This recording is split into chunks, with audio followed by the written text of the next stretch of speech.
Ramaya Ramabhadraya Ramachandraya Vedase Raghunathaya Nathaya Sitaya Pataye Namaha. Sundara chapter number 23. The demon gods advise Sita. The recitation begins now. Thus did Ravana take his way back to his harem, and the Rakshasis drew near Sita as commanded thereunto.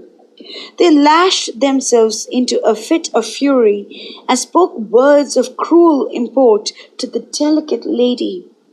Sita, he who would take you to his side as his queen, our Lord Ravana, does he seem in your eyes one of the mortal crowd that walks the earth?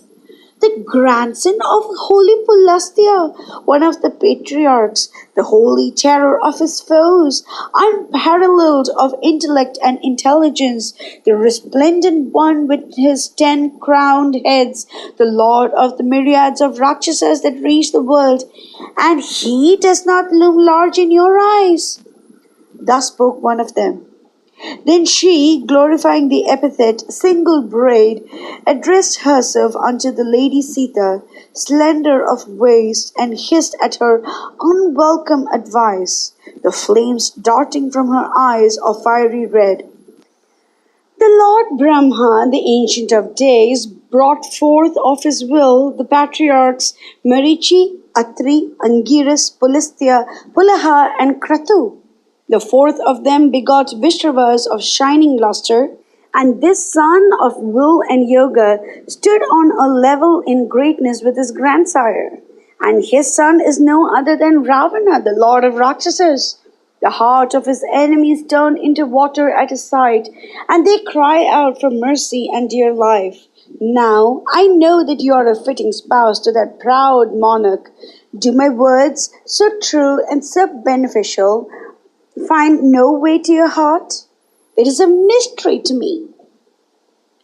Then another lady by the name Harijata rolled her eyes that reminded one of a torch in wild rage and cried, Take it from me as gospel truth that you and no other are the meet wife for the ruler of the Rakshasas, who drove before him like sheep the 30 crores of gods and Indra their king. Then Praghasa, another of the lot, could not contain herself. She rushed at Sita with blind, insensate anger and made her tremble with affright as she wrote, Our Lord the King is a gem of valor, brave, victor of 1,000 fights, strong and mighty beyond compare. What madness has come over you that your heart does not turn to him as your Lord and Master? And then his prowess, his courage. See you not that he would not even waste a thought upon a queen, Mandodari, whose beauty and grace and loveliness entitle her to be the jewel of womanhood? See you not that his heart is drawn to you and to no other? A queen is his consort by choice and by right. She is the auspicious fountain from which springs all his greatness, all his glory, and all his fame. She is quite competent to ravish his heart in every way, and lo, his senseless passion for your worthless self makes him clean ignore her very existence. They, the lovely stars that grace the bright firmament of his harem, find no place in his heart or memory. So let me tell you in all confidence that you have no rival to fear. And then Vikata took her turn and said, The hero who put to flight times out of count the embattled hosts of the Devas, the Gandharvas, the Nagas, and the Danavas has, by a strange freak of fortune, come to you, even to you, a weak and puny mortal woman, and pours forth his prayers to you. Do you see in the worlds above and below anyone that stands next to him in wealth, power, or intellect?